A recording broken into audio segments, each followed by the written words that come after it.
Hello, sir. Good morning. I am Jasmine Soriano and I am a nursing student from BSN 1A. For today, I will have my demonstration on the head and neck assessment. For the assessment, identify patient using two identifiers. Determine patient's level of consciousness, primary language, and literacy level. So, hello, ma'am. I am Jasmine Soriano, attending nursing student from ISTSC. So, can you tell me your name and your birthday to confirm your identity? I'm Alea Rumbawa Soriano, ma'am. October 4, 1985. Oh, thank you, ma'am. Yes. So, how are you feeling today, ma'am? I'm good, ma'am. Uh, do you know where you are? Yes, ma'am. Okay. I'm in the clinic. Okay, thank you, ma'am. So for the next, check the EHR for history of any conditions that had implications for the assessment to be performed. Next, review EHR for history of sexually transmitted disease, especially HPV.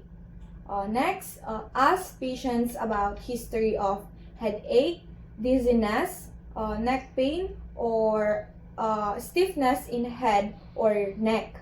Ask patients if there was history of difficulty moving neck. So, do you have any difficulty moving your neck, ma'am? None, ma'am. Okay, thank you. So next, determine if patients had history of eye disease, diabetes mellitus, or hypertension. So, have you ever experienced any hypertension, ma'am? None, ma'am. Dizziness, None, ma'am. neck, stiff neck, ma'am. None, ma'am. Okay. So next, ask if patients had experienced blurred visions, flashing lights, um, uh, holes around the lights or visual field. So, do you have any history of eye disease, ma'am? None, ma'am. Do you have a blurred vision? None, ma'am. Okay. So, do you have high blood pressure? None, ma'am. Okay. So, ask if patients had experienced ear pain, itching, discharge, vertigo, tinnitus or the ringing in the ears, or change in hearing. Determine if the patients use a personal audio device or system.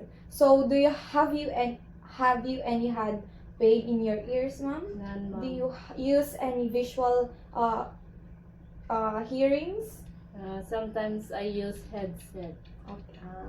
Okay, thank you, ma'am. So next, review patient's occupation history. So can you tell me about your job or your environment, ma'am? I stay only in our house. I'm housewife, ma'am. Oh, okay, thank you, ma'am. So next, ask if patients had history of seasonal allergies, nasal discharge, epistaxis or the nosebleed, or postnasal drips. So, do you have any seasonal allergies, ma'am? None, ma'am. Do you have any nasal discharge? None, ma'am. Okay. Nosebleeds, ma'am. None, ma'am. Okay. Next, if patients smoke or chewed, ask if patient smoke or chewed tobacco. So, do you smoke, ma'am? No. Okay. So, next, assess patient's knowledge, prior experience with head and neck assessment and feelings about the procedure. So, have you ever had any examination like this before, ma'am? I never had. Okay. So, how are you feelings about our examination today? I'm a little bit nervous, ma'am. So, thank you, ma'am. Let's go to the planning.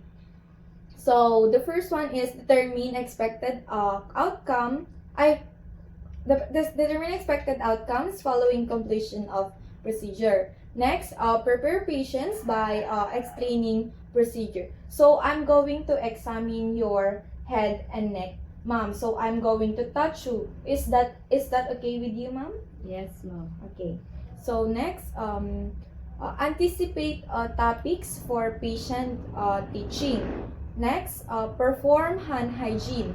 Assemble any supplies and equipment at bedsides. Close room doors or bed curtains. Next, position patient sitting upright when possible.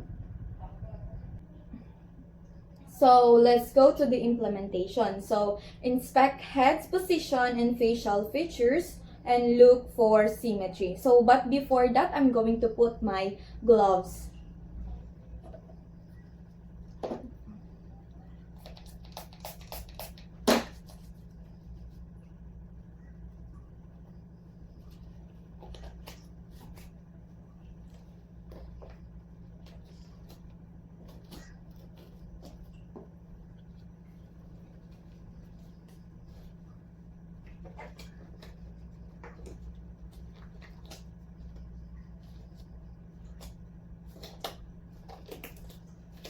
So I'm going to look at your head, ma'am. So please keep still. So I'm going to palpate your head, ma'am. Is that okay with you? Yes, ma'am. Okay. I'm going to look at your scalp, ma'am. Yes.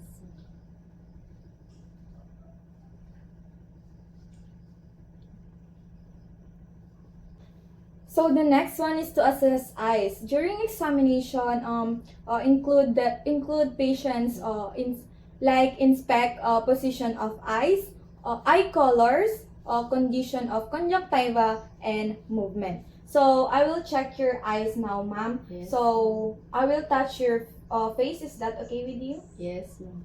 Okay, I will touch your under eyes to look for the conjunctiva. Okay. So, I'm going next. So, I'm going to assess the patient's near vision and far vision. So, I'm going to show you some words or some phrases, ma'am, and please read it for me, okay? Yes, ma'am. So, can you please read this? Nurses save lives. Okay.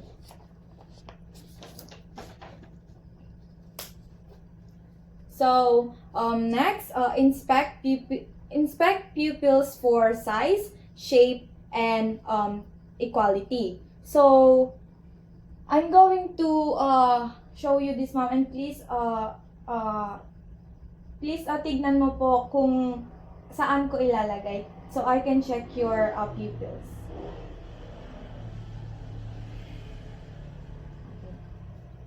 So next, inspect test papillary reflexes and accommodations, or observe papillary responses of both eyes. Note brightness and equality. So I will put light on your eyes now. Okay. Just keep straight.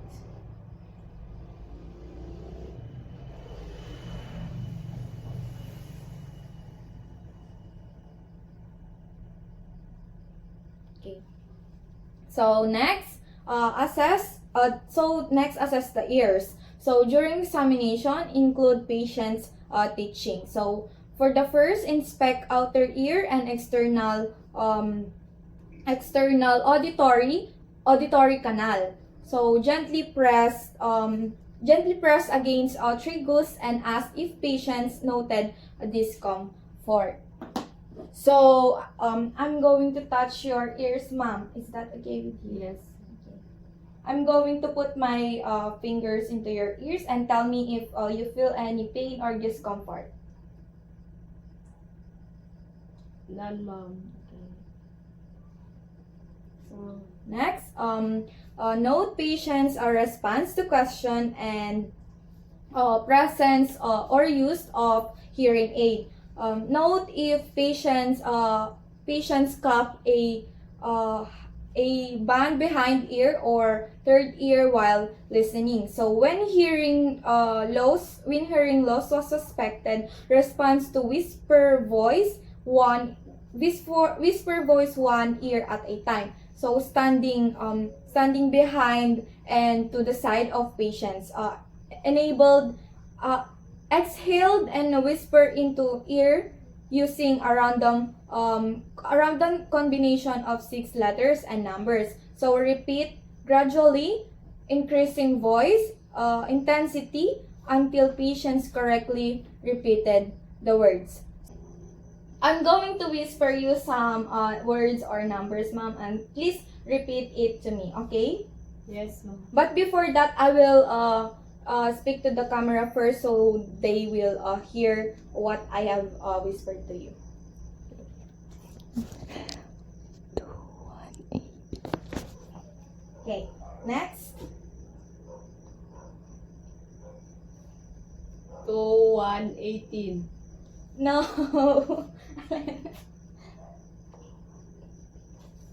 21AB. That's right, ma'am.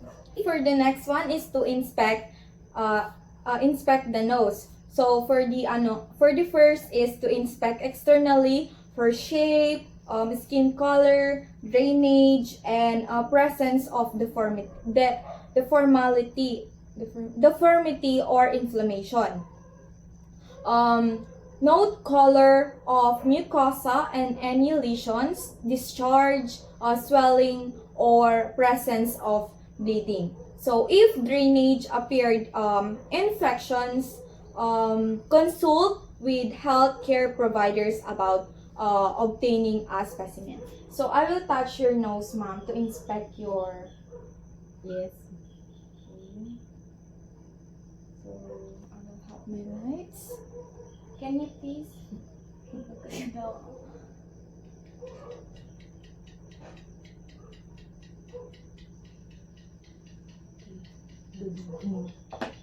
Next, in patients with external tube or nasocobial tubes, inspect a source for pressure injury, excretion inflammation, or discharge. Using pen light, look up into each nares and then stabilize tube as needed. So inspect skin around any adhesive stabilize device. So I have checked her nose using my pen light earlier. So next, inspect sinuses by palpating gently over frontal and maxillary areas. So use thumbs to apply pressure up and under eyebrow to assess frontal sinuses. You use thumbs to apply pressure over maxillary sinuses, approximately 0.4 below eyes. So I will gently have pressure into your elbow, ma'am, and check for your sinuses. Okay. So.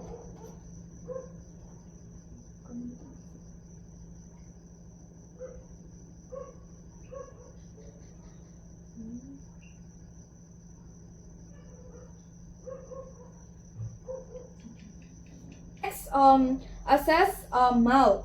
So during examination, include this into the patient. So apply inspected lip for color, texture, hydration, and lesions. So had patients remove lipstick if word. So are you wearing any lipstick right now, ma'am? Sometimes, ma'am. But right now, ma'am, No, ma'am. okay? No, ma'am. So I will inspect your lips for the texture. Is it okay if I touch it using my hands with gloves? Yes, ma'am. Okay.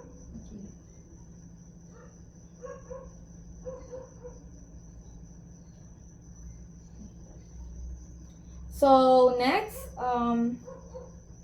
ask patients to open mouth wide. So inspect teeth and note position and alignment.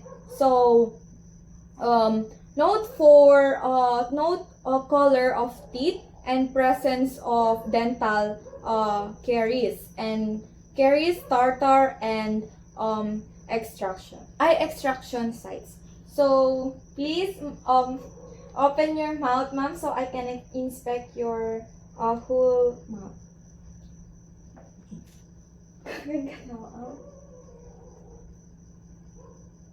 But open mo ang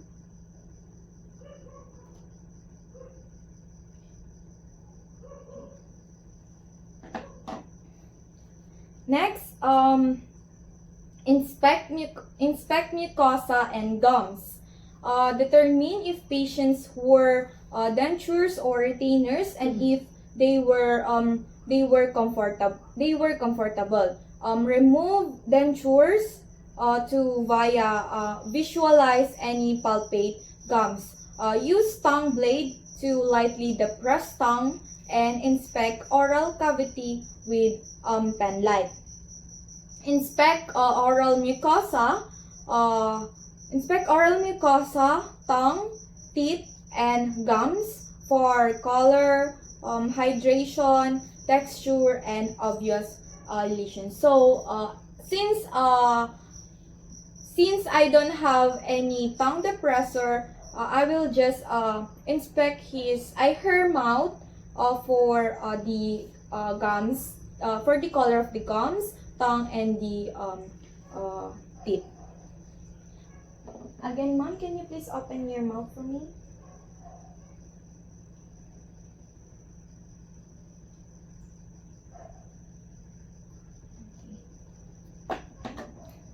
So, next, if oral lesions were present, palpate gently with gloved hands for tenderness, size, and consistency. Remove and dispose of glove and perform hand hygiene. Since I don't see any lesions into her mouth, I will not palpate her mouth, I should say. So next, for the inspect and palpate the neck. So for the neck muscles, inspect neck for bilateral symmetry of muscles. Ask patients to slowly flex and hyper extend neck and turn side to side. So inspect and palpate the neck. So for the neck muscles, inspect neck for bilateral symmetry of muscles. Ask patients to slowly flex and hyperextend neck and turn head side to side. So I'm going to give you water, ma'am, and don't swallow until I will tell you.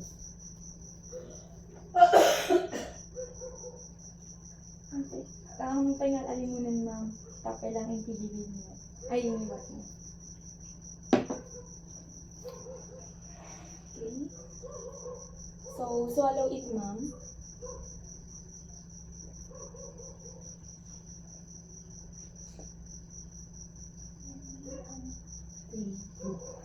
Okay.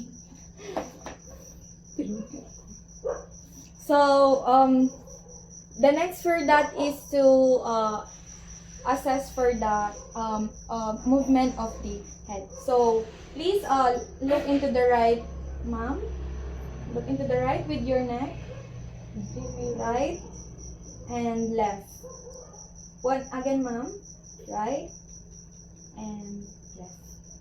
Okay. Next, for the lymph nodes with patient chin raised and head tilted, slightly inspect area where lymph nodes were distributed and compared both sides. So, please raise your chin, ma'am. If I said you swallow, ma'am. Okay? Swallow the other side.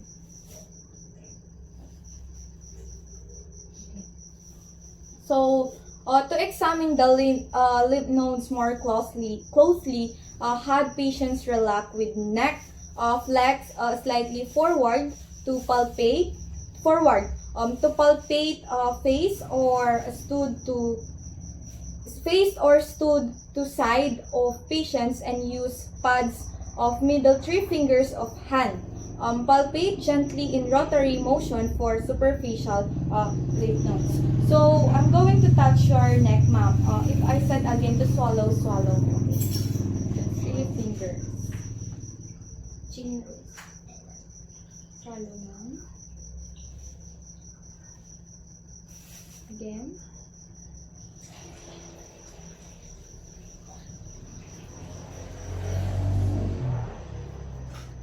So, note if lymph nodes were large, fixed, inflamed, or tender.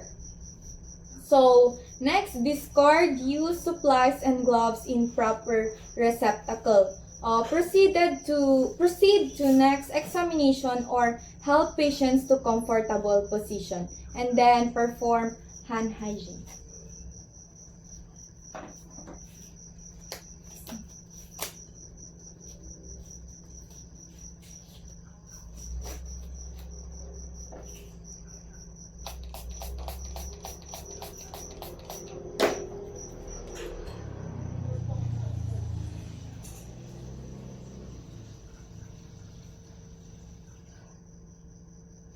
Okay.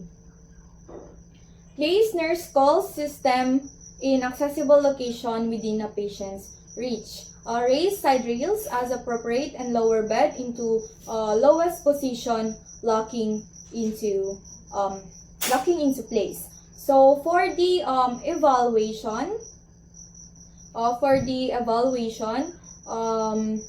compare assessment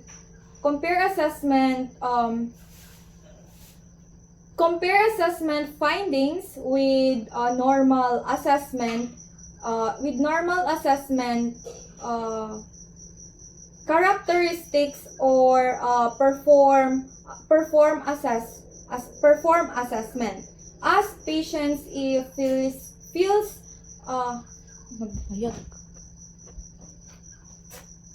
ask patients to describe common symptoms of eye, ear, sinus, or mouth disease. So, do you have any symptoms, ma'am, you are feeling right now? No. Okay. So, ask patients to list occupational safety precaution and then use stitch back. Revise instruction if patients or family caregivers was not able to teach back correctly. And then for the documentation, document all the findings and then document evaluation of patients and family caregivers learning. And then for the hand-off reporting, report unexpected findings or changes to nurse in charge or health care providers. So that's all for my head and neck assessment, and thank you.